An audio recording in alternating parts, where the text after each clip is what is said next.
Ini campur-campur bahasa Manado sedikit, nggak apa-apa ya. Biar ada Untuk inkulturasi. membuktikan. Saya seminari pun saya tidak tahu itu apa seminari. Taunya apa? Saya taunya itu sekolah musik. Berkembang juga sulit. Ya, Ada di situ begitulah. juga sulit. Oh, jadi kemudian itu yang membuat Frater mencari. Polusi sampah atau limbah dari pabrik.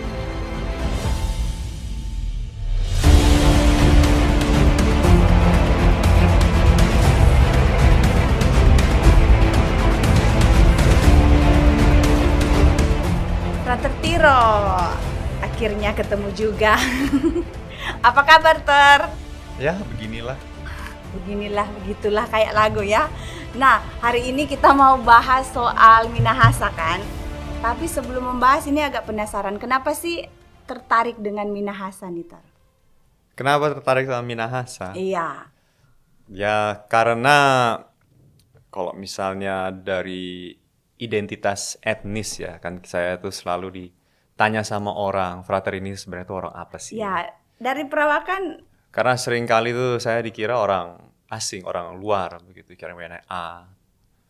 Kemudian saya ditanya lahir di mana begitu, terus bilangnya di Jakarta, tapi kok kayak tidak seperti orang Indonesia gitu. Terus saya bilang iya, kayak orang tua saya dari Sulawesi. Jadi harus apa? Kadang itu untuk memuaskan keingintahuan orang lain toh. Kekepoan Iya, orang karena lain. orang Indonesia itu pada umumnya ingin mengetahui asal-usul Oh iya. lawan bicaranya, dari Iya. mana begitu, kenapa teman bisa seperti itu. Jadi meskipun kita sudah bilang apa, saya sudah bilang keluar tuh bahasa Manadonya. Manado. Meskipun sudah dikasih tahu bahwa saya ini orang Jakarta, orang tua dari Sulawesi, tapi belum puas juga. Jadi mereka tanya terus gitu Oh, kan. akhirnya ini juga yang membuat Frater bertanya juga ke orang tua. Iya, Saya ini jadi- sebenarnya siapa? Krisis identitas. Krisis identitas sejak awal ya. Jadi biasanya itu berhenti ketika saya mengatakan bahwa iya saya ada salah satu leluhur saya itu orang Jerman. Oh. Tapi orang Jermannya tidak tahu Jerman mana juga. Oke, Tapi itu- leluhur pokoknya. Iya, tapi dia menikah sama orang Minahasa dulu di Manado. Oke, dari situ itu dari sebelah mama atau papa Itu nih? dari saudara papa. Oh, kalau mama? Kalau dari papa dulu ya, jadi papa itu opa, jadi ayahnya papa saya itu orang Cina Makassar, ibunya itu orang Jerman Indo Manado, Oh, Famandagi. terus lahirnya di Jakarta. Tidak, dia lahir di Makassar. Oh, Terus iya kalau iya. mama itu papanya orang Tondano, Oh, Minahasa asli. Oh, Minahasa asli. tapi dia apa? Ini campur-campur bahasa Manado sedikit, nggak apa-apa ya, biar ada Untuk inkulturasi, membuktikan. iyo, validasi. Jadi kalau dari mama itu mama mama, jadi oma itu Iya, Oma. orang ini, dia itu orang Minang Jawa. Oh. Iya, tapi Jawanya sudah berapa generasi di Sumatera. Oh, berarti ini begitu ada percampuran, bukan hanya percampuran tapi campur aduk. Iya. Maka berarti masuk akal kalau misalnya banyak orang yang ini sebenarnya orang mana. Karena secara identitas dari leluhur, orang tua kan memang bercampur baur menjadi satu. Inilah Indonesia yang sebenarnya. Iya. Indonesia dalam satu sosok Frater Tiro. Ya, beginilah teman-teman kalau mau nikah beda suku jadinya seperti ini anaknya nanti. Anaknya jadi krisis identitas ya. Oke. Nah, terus kemudian jadi bisa jadi karena itu Frater tertarik dengan Minahasa. Iya, memang. Tapi juga karena kalau di rumah itu secara budaya, jadi saya mengidentifikasi sebagai orang Manado. Karena dari kecil itu keluarga, kalau misalnya kumpul di rumah memang dominan dari keluarga mama. Oh, Iya. Manadonese. Iya, jadi kalau misalnya acara Natal atau apa kan selalu kumpul-kumpul tuh sama opa, terus apa nyembah nyanyi, berdansa, terus saguer. Oh, jadi sudah terbiasa dengan Iya, terus budaya. makanan juga, makanan di rumah juga Manado. Oh, jadi lebih condong ke Manado ya. Iya. Jadi ini karena minatnya Minahasa sudah berapa kali nih ke Manado? Baru 3. Baru 3, udah cukup lah ya. Oh berarti masih mau lagi ke Manado nih? Ya, ingin tahu nanti bagaimana. Oh kurang tahu nanti bagaimana ya. Tapi mudah-mudahan nanti kembali lagi. Nah dari Minahasa sendiri apa sih yang menarik? Kalau dari Minahasa sendiri itu banyak ya yang menarik ya. Jadi mungkin kalau misalnya dari saya sendiri begitu ya, saya mengetahui ya bahwa budaya kalau misalnya anak-anak atau kalau anak-anak itu dia mengira bahwa dunia keluarganya itu adalah Indonesia. Iya. Nah, ketika saya berjumpa dengan orang-orang dari suku lain, banyak hal yang saya tahu tuh, oh ternyata saya tuh berbeda. Ternyata kata ini tuh tidak dimengerti sama orang lain. Begitu. Oh iya. Khususnya pas dulu saya kuliah saya pertama kali saya bertemu sama orang-orang, ya berteman dengan orang-orang Jawa gitu yang dari Surabaya begitu kan. Terus mereka itu kalau misalnya bercanda atau apa kan pakai kata-kata kasar, tapi kok kata-kata kasarnya itu tidak jelas gitu. Kenapa mata jadi kata kasar begitu. Oh iya, feel dari kata kasar itu tidak dapat. Iya, terus ya mulai dari situ baru saya tahu gitu, oh memang ini karena memang saya tuh orang Manado kalau dari rumah itu. Terus juga orang cara memasak nasi, dari rasa makanan Oh gitu iya, kan. sudah berbeda ya. Apalagi ketika saya masuk di novisiat di Girisonta. Oh. Kan ada tuh kalau orang Jawa kan ada namanya rica-rica juga kan. Iya. Nah, terus saya pas lihat menunya itu rica-rica, terus saya senang sekali tuh. Pikirnya rica-rica Manado. ala Manado nih yang hot.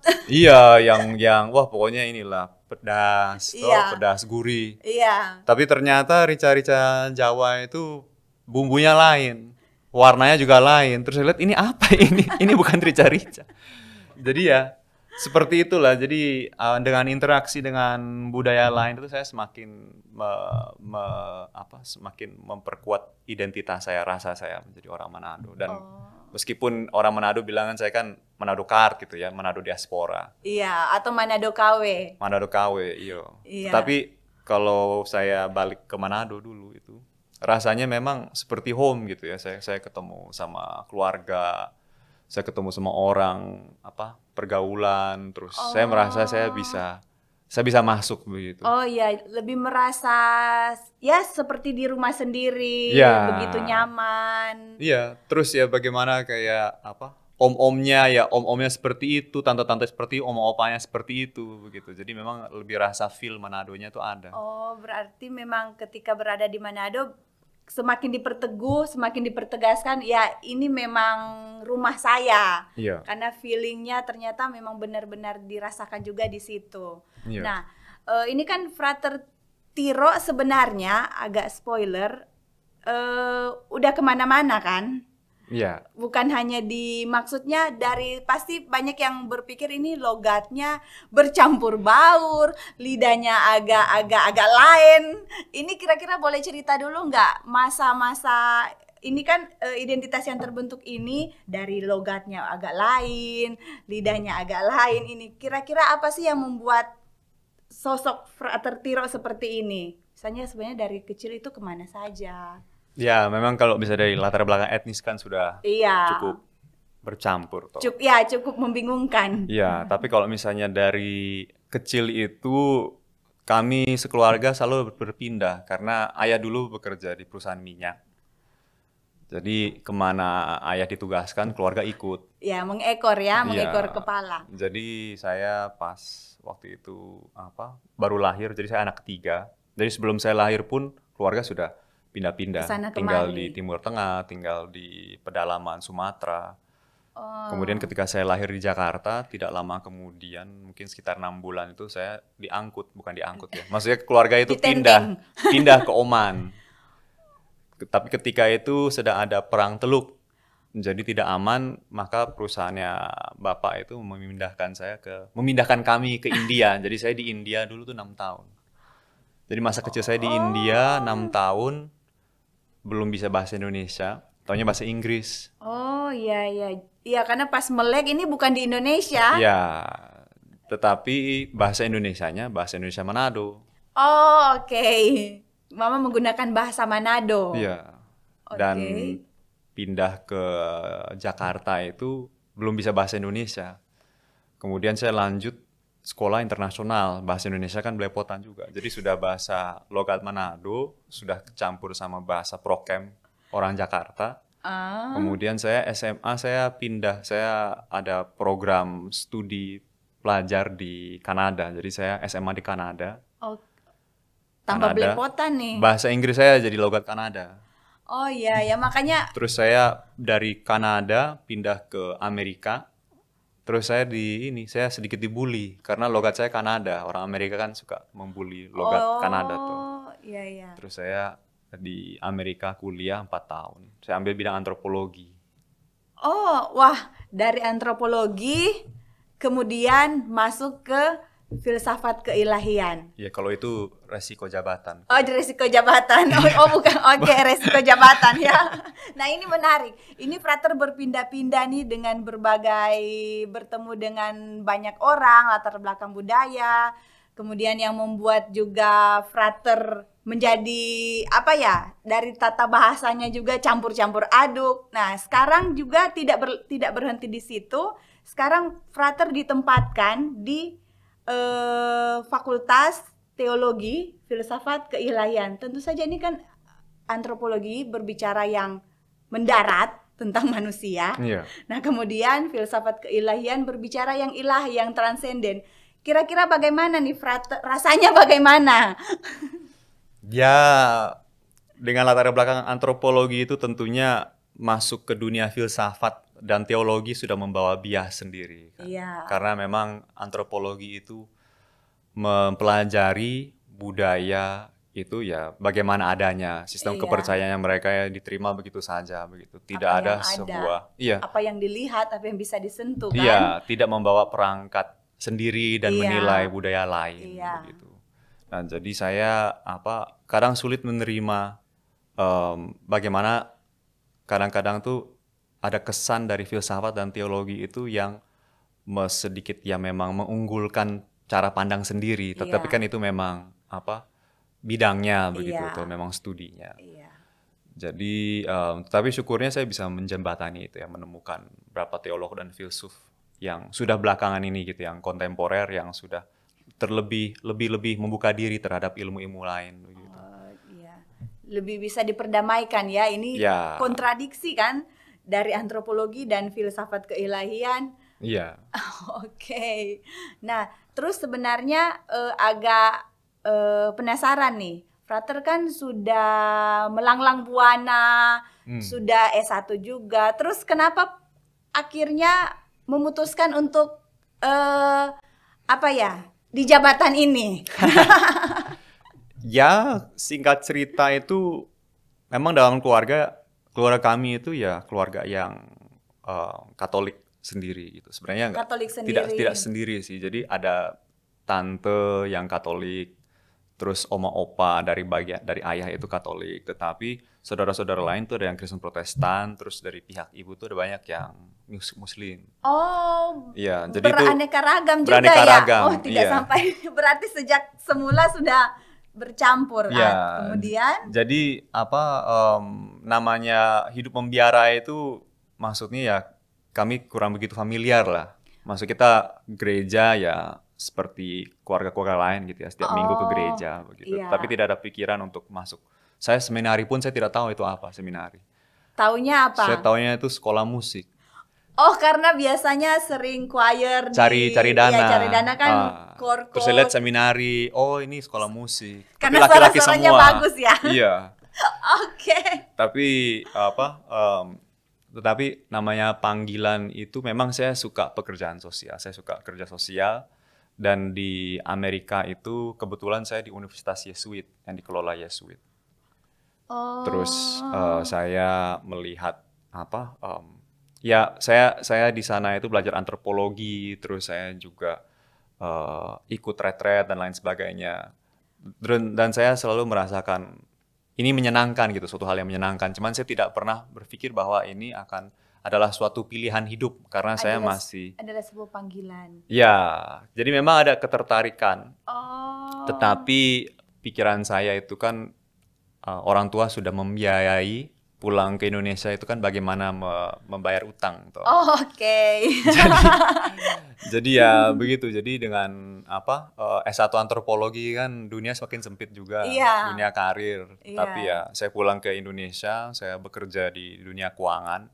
Nah, Terus oke. saya ya karena di dunia keuangan kan tidak harus orang yang memahami keuangan toh, karena ada tim. Jadi karena saya bisa menulis, saya bisa bikin presentasi, jadi saya masuk ke dalam Oh iya, timnya itu. iya meskipun juga kok agak lain ya, Iya. antropologi masuk ke keuangan. Ya, justru orang justru dengan antropologi itu bisa lebih tajam analisanya gitu. Jadi dipakai Oh iya. aspek itu. Oh iya. Tetapi saya tidak merasakan merasa lelah begitu ya. Karena jiwa saya tuh sudah terlanjur sosial. Sudah terlanjur tersentuh. Ya Marxis ya tuh. Gimana gitulah, karena ya Universitas Yesuit yang di sana itu sangat menekankan unsur social justice.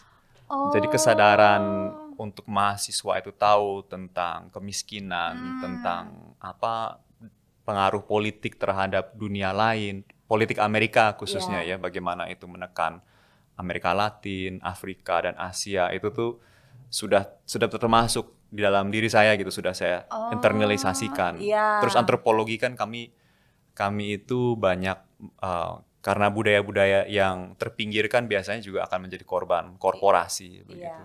Jadi selama saya bekerja itu ada semacam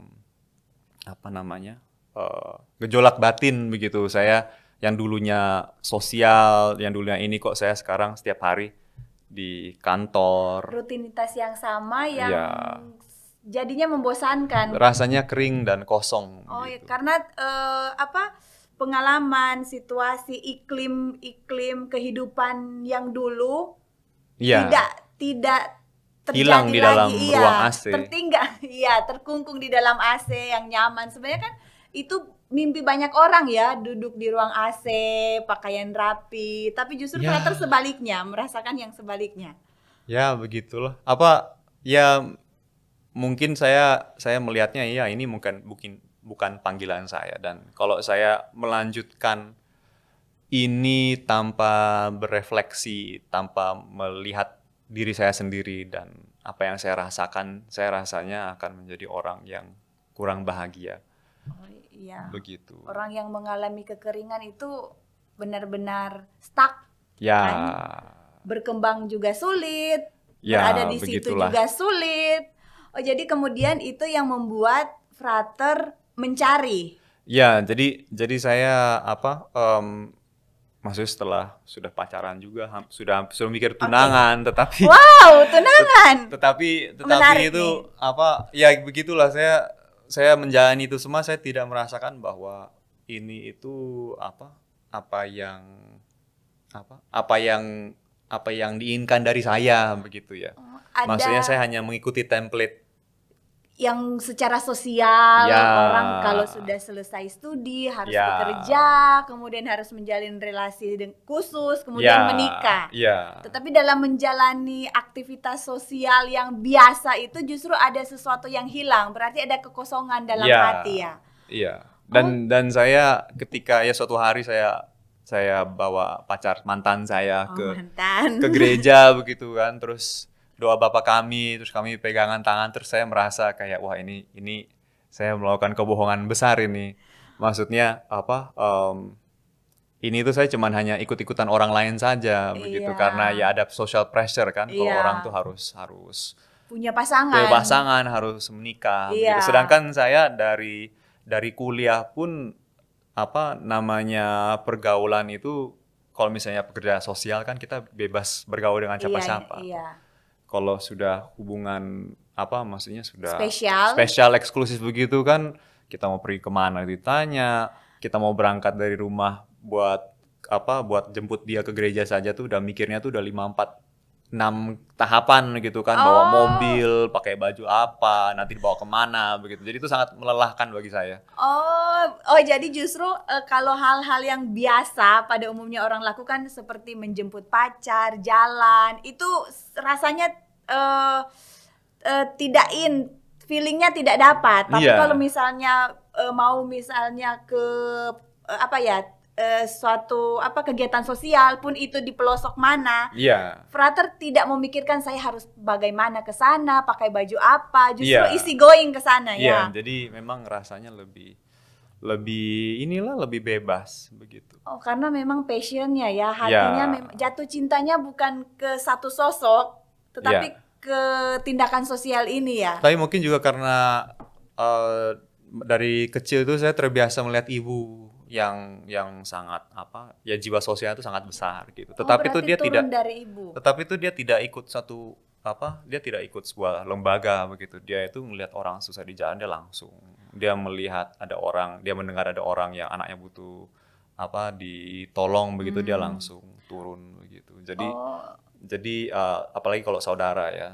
Jadi saya sering dibawa kemana-mana lah sama ibu, bertemu dengan segala macam orang begitu.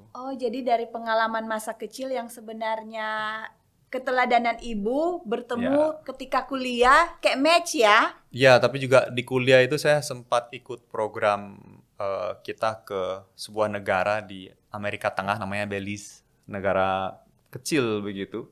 Dan kita ke pelosok-pelosok suku Maya. Saya mengikuti seorang pastor begitu. SJ juga? Iya, Jesuit Amerika. Terus saya lihat kok ini sepertinya asik sekali hidup seperti ini begitu ya. Naik perahu, dijemput umat di pinggir danau begitu.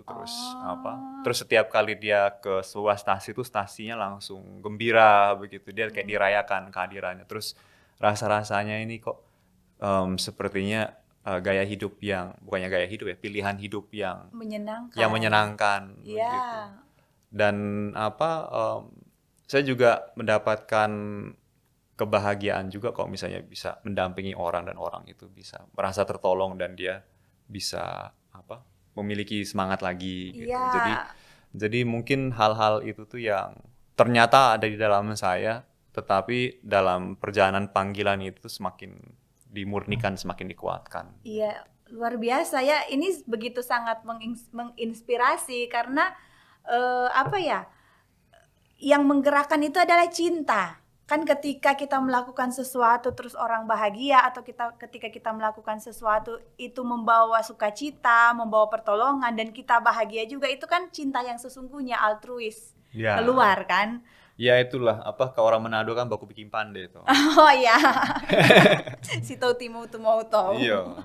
Memanusiakan manusia. Iya. Jadi berarti setiap momen proses pemurnian sehingga bisa sampai ke sini ya. Iya. Apakah pengalaman kuliah ini juga yang menuntun Frater untuk masuk menjadi Jesuit?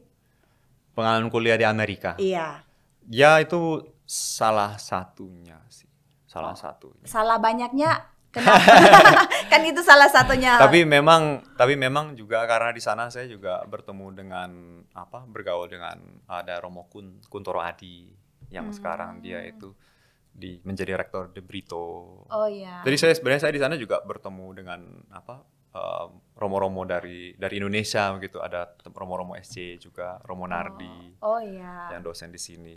Tapi memang mungkin karena gerak sosialnya itu tuh lebih match sama diri saya. Jadi saya pikir ya sudah, kalau misalnya saya memutuskan saya harus berhenti dari jalur hidup saya yang saya hanya ikut-ikutan orang begitu. Saya putus dengan pacar saya. Itu menarik. Terus juga dalam doa, dalam pergaulan begitu, sepertinya ada tanda-tanda begitu bahwa saya itu pilihan hidup saya tuh sebenarnya ini ditunjukkan gitu. Ini yang benar-benar terpanggil ya. Ini benar-benar panggilan yang begitu kuat sebenarnya kan. Dan tidak terduga begitu. Ada suatu hari saya dinas, pas saya kerja itu saya dinas ke Bali. Lalu saya bertemu dengan seorang pembaca tarot. Terus dia menawarkan untuk membaca tarot saya gitu. Ya sudah, terus kartu yang pertama itu ya sudah lah, kan iseng-iseng juga. Iya. Kan. Terus dia buka kartu pertama tuh gambarnya ini ada burung merpati sama hosti sama piala begitu. Terus ini Tuhan bercanda ini kok ngasih. Posisi itu masih dengan mantan pacar? Belum. Oh, justru belum. Iya, jadi memang tanda-tandanya itu sudah ada, tetapi saya melawan terus. Oke. Saya sampai ke ziarah gitu, waktu itu kami sekeluarga itu ziarah ke Lourdes. Terus setelah mengaku dosa, pastornya bilang, kamu pernah berpikir jadi pastor tidak? Terus saya juga kaget kan. Ini maksudnya apa? Saya kesini untuk cari jodoh, untuk doa untuk jodoh. Oke. Bukan. Intensinya ya jodoh, kan frater minta jodoh kan? Iya. Benar juga tapi kan? Maksudnya kan mencarikan pasangan iya. begitu. Kan yang Tuhan Allah lebih tahu kan apa permintaan kita. Frater minta jodoh. Ya Tuhan membukakan jalan untuk jodohnya kemana. Ya, jadi ya begitulah. Oh, nah ini sebelum saya bertanya soal pelayanan nih, saya penasaran. Kan sudah berapa lama tuh waktu pacaran dengan yang terakhir? Maksudnya lama pacarannya? Iya, lama pacarannya yang terakhir. Ya, kalau ya hampir setahun lah. Terus pas memutuskan itu, frater sudah yakin nih saya mau menjadi frater. Belum. Kemudian Saya belum, karena saya itu sedang sangat bingung dengan hidup ya. Sangat bingung dengan hidup. Terus saya juga ibu sedang sakit. Terus ada sedikit masalah keluarga begitu. Jadi saya dengan hidup dengan ada pacar ini itu saya punya pemikirannya itu pisah-pisah gitu. Justru terbelah-belah. Kayak kedistrak ya. Iya. Memberat. Kadang kan orang pacaran untuk mendapatkan kebahagiaan, mendapatkan dukungan. Justru ini terbalik ya. Iya, terus sepertinya itu saya kalau misalnya melakukan ini itu egois dalam sisi saya begitu. Karena kan dia juga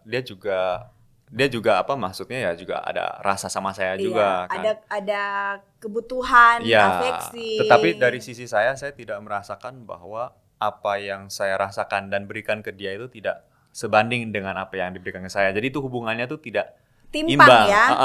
Tapi namanya perempuan, bagaimana namanya perempuan? Nama perempuan itu tuh lebih bisa dibilang lebih full begitu kan. Iya. Terus saya merasa tuh kalau misalnya ini lanjut terus dia akan hancur. Oh, baik juga ya? Iya iyalah, karena saya melihat bagaimana saya punya kakak perempuan juga kan. Saya melihat bagaimana tuh berapa kali dia secara emosional itu bisa hancur karena laki-laki yang bisa dibilang mempermainkan perasaan dia. Dan saya tidak mau menjadi orang seperti itu. Oh ya, tidak mau pengalaman kakak itu dialami oleh orang yang sebaik ini kan? Ya, jadi saya bilang ya, saya tuh sampai saya merencanakan gitu kapan waktu terbaik untuk putus dengan dia gitu. Jadi saya sampai bikin proposal gitu. Tidak, jadi saya itu ambil waktu seminggu, saya tuh cut sama saya zaman dulu tuh BBM, jadi itu tidak ada BlackBerry, terus Facebook saya matikan, saya tidak membalas, terus dia kan panik tuh, dia cari-cari saya tidak ghosting dong seminggu saya ghosting begitu. Tetapi saya juga nggak tahu mau ngomong apa sama dia gitu, karena saya dalam keadaan yang sangat kalut.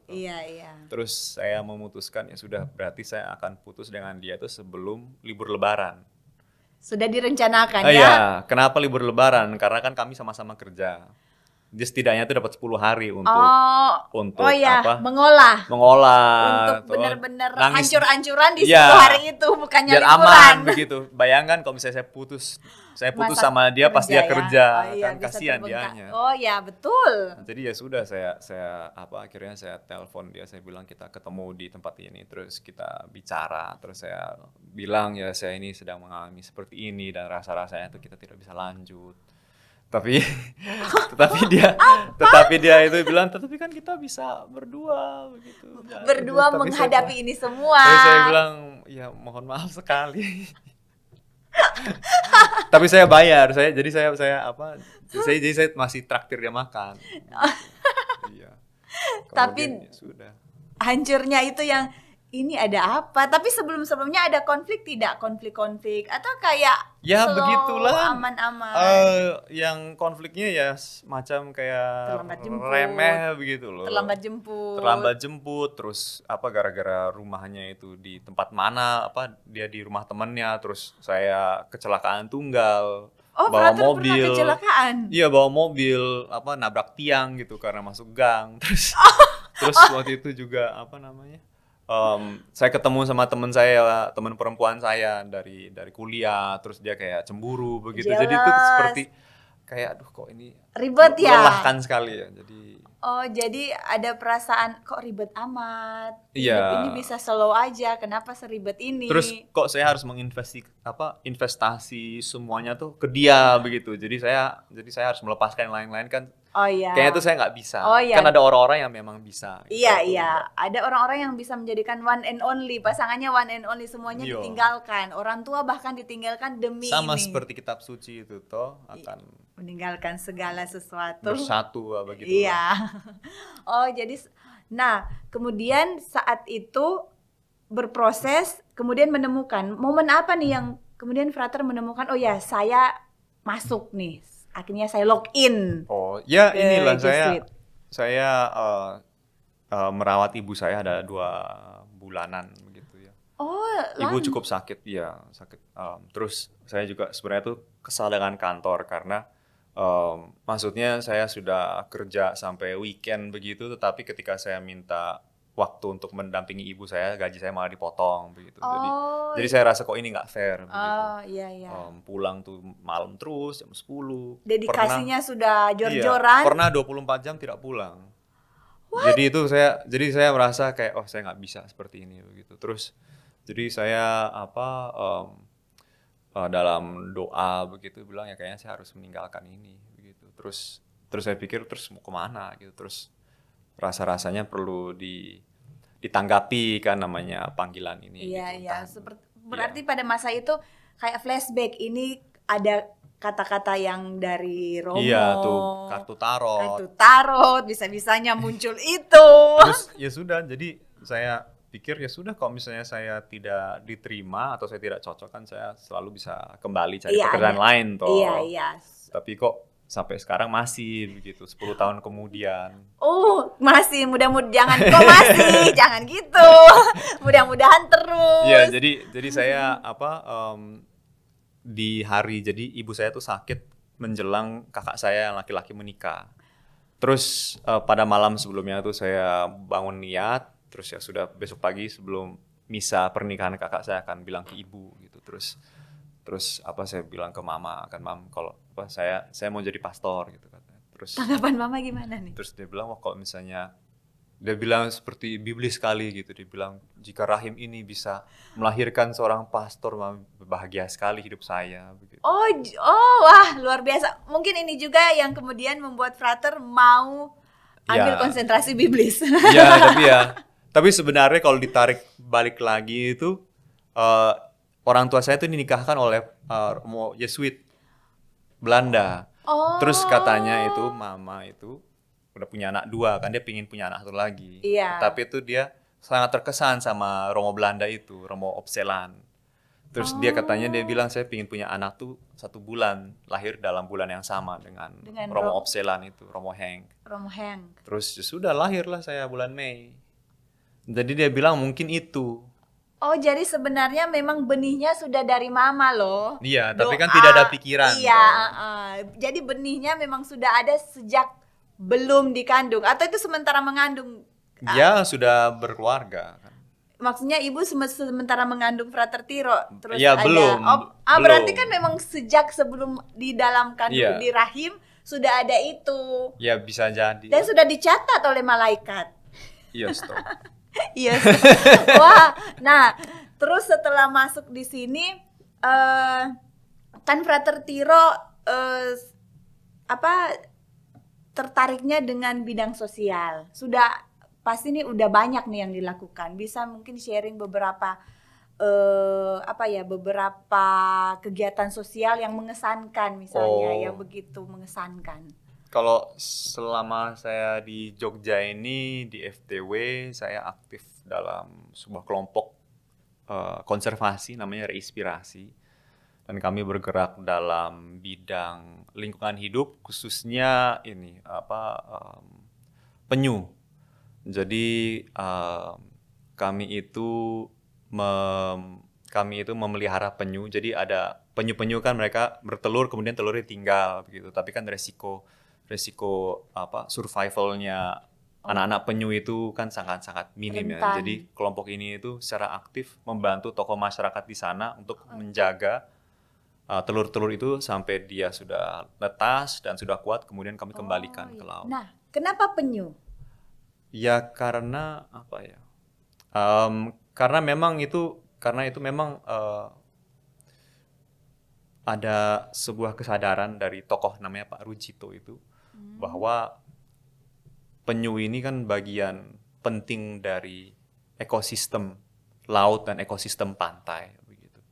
Kalau misalnya kita tuh tidak memperhatikan penyu, nanti ini akan merembetnya tuh kemana-mana begitu. Dan penyu sendiri sudah menjadi sebuah tanda bagaimana kita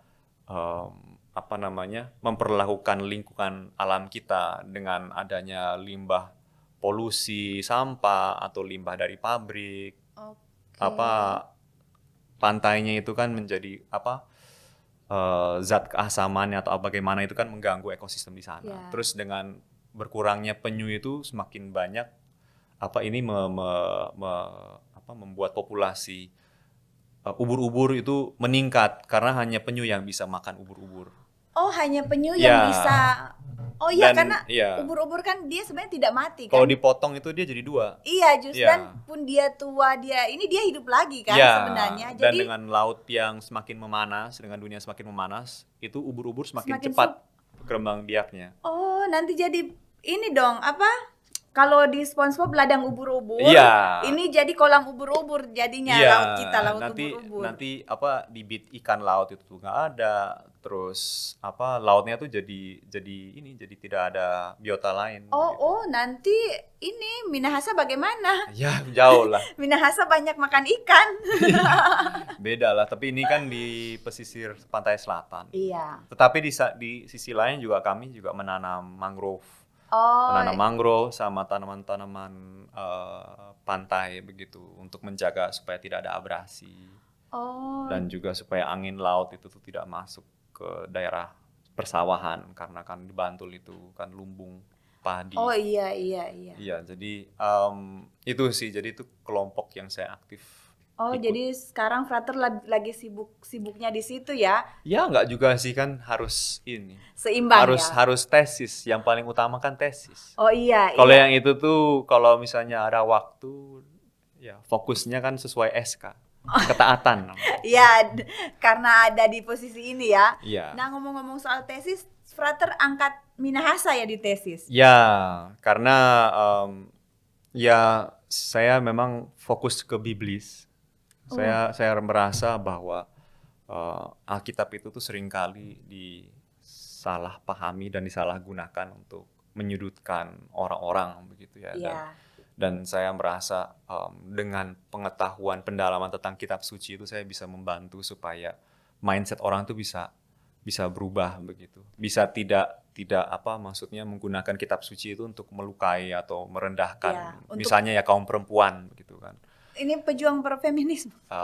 Ya, tapi saya tidak suka istilah itu. Oh, tidak suka. Oke, baiklah, pejuang. Karena maksudnya ya lebih kesetaraan kan. Karena orang Manado itu pada intinya ya bagaimana mereka memandang orang-orang itu kan bukan semata-mata dari gendernya, tetapi bagaimana dia itu bisa membagikan dirinya ke masyarakat, bagaimana dia bisa berkontribusi.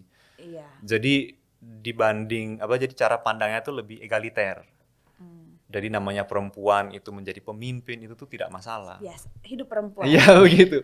Nah itu memang dunia Manado. Tapi kalau di luar sana itu kan perempuan itu sepertinya tuh kalau misalnya dilihat aneh begitu kalau misalnya itu dia di depan.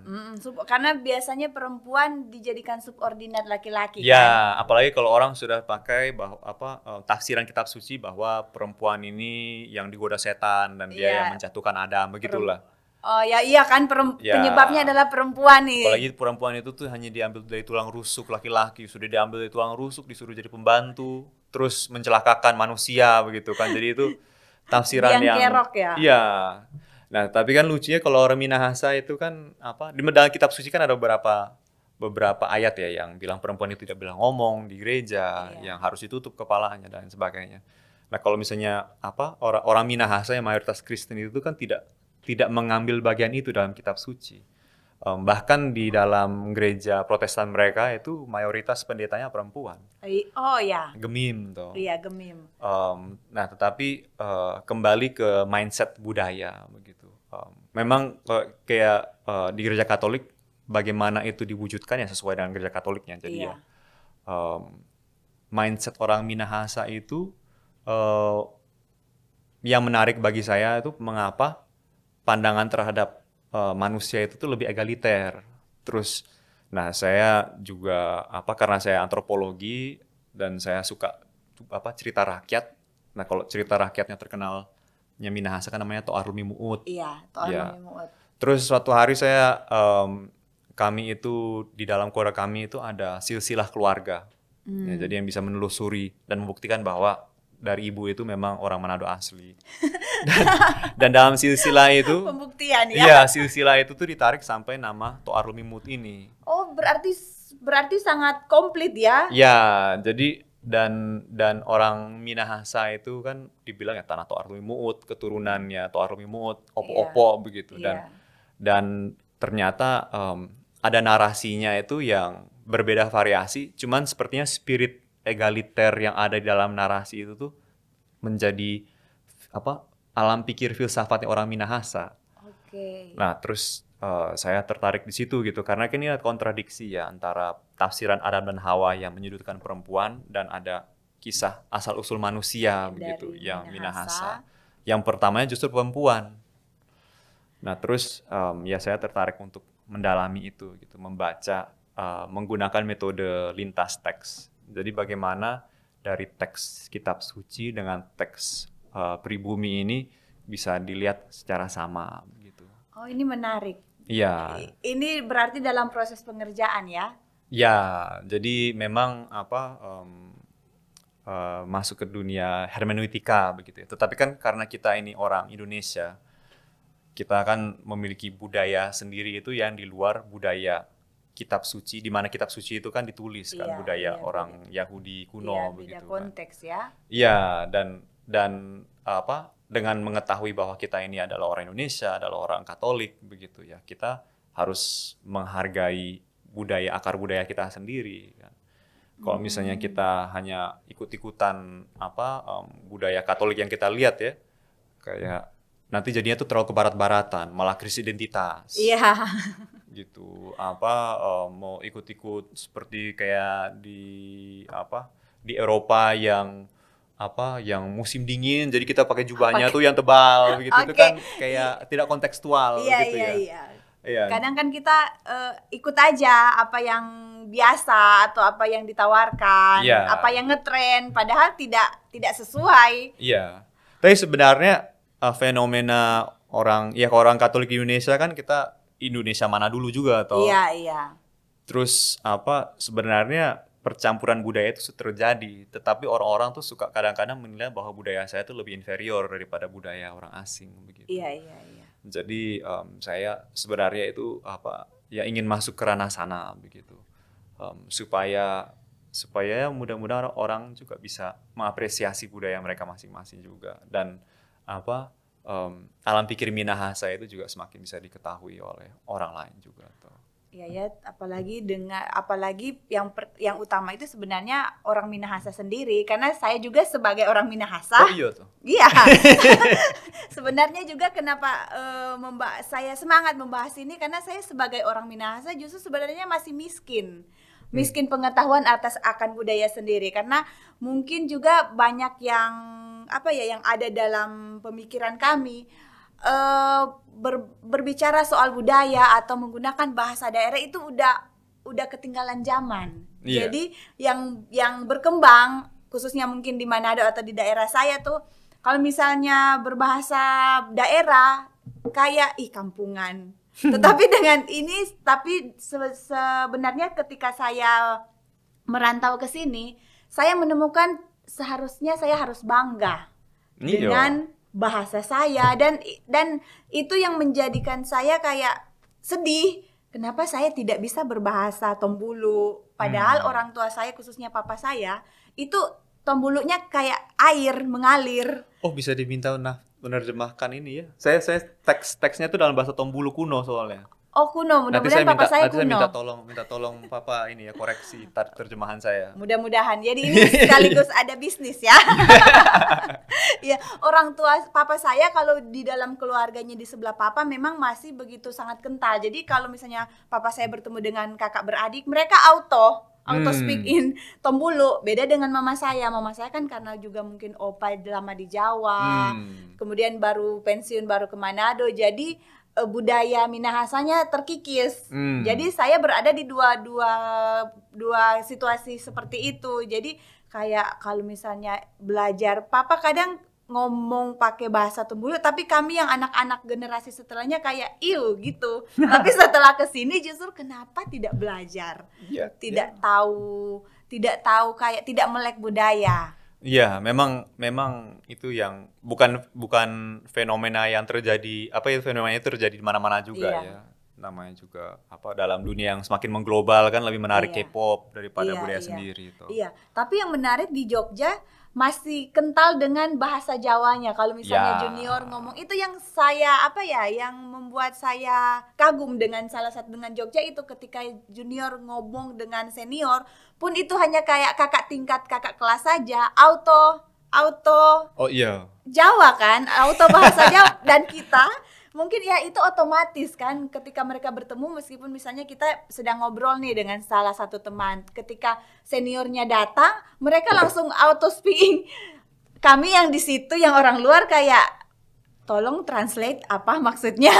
Tapi di sisi lain saya bangga, senang melihat itu, karena ini pelestarian kan yang sebenarnya sudah kurang dilestarikan di Manado begitu. Wah, luar biasa. Semoga ini juga menginspirasi banyak orang untuk mencintai menjadi identitas yang sudah dibawa sejak lahir itu harus dijaga, daripada mencari fotokopian identitas orang lain, budaya lain kan, ke barat-baratan, ke Korea-Koreaan, itu kayak membanggakan.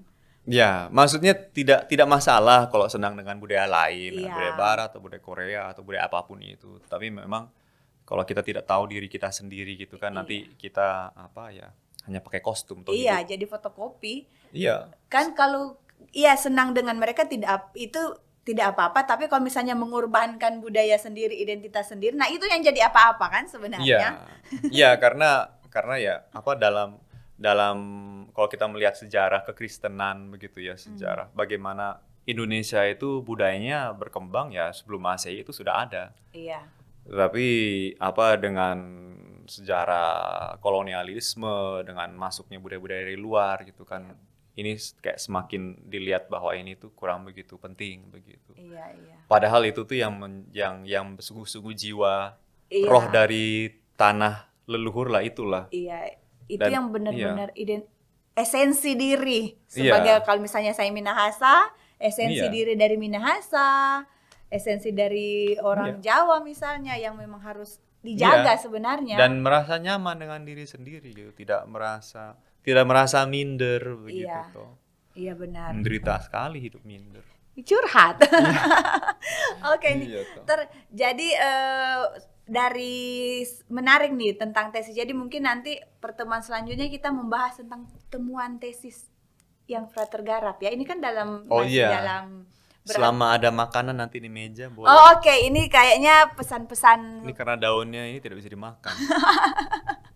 Iya, ini meskipun ini asli tapi kita tidak bisa memakan itu. Jadi berikut akan ada agenda lagi, tapi dengan catatan selagi ada makan ya. Iya. Manado sekali kalau begitu. Iya, bawa panada. Oke, ini sepertinya mungkin sudah over, tidak apa-apa ya Mas. Mungkin ada kalimat penutup atau kesan singkat dari Frater, konklusi gitu. Apa ya? Tentang apa saja yang dipikirkan? Ya, menurut saya ya yang penting untuk sebagai pribadi begitu ya, ya be yourself ya. Jadilah diri sendiri, apresiasi diri sendiri itu ya dari penampilan, dari budaya, dari orang tua. Dan dengan merasa nyaman dengan diri sendiri itu dunia akan terasa lebih indah begitu, dan kita bisa mengapresiasi budaya orang lain. Jadi, ya. Iya, bagaimana kita bisa diapresiasi juga kalau kita tidak bisa mengapresiasi diri sendiri, kan? Iya, ya gitulah. Oke, terima kasih Frater Tiro untuk kesempatannya. Terima kasih Nita. Semoga ada kesempatan selanjutnya. Oke, terima kasih dan sampai jumpa. Sampai jumpa.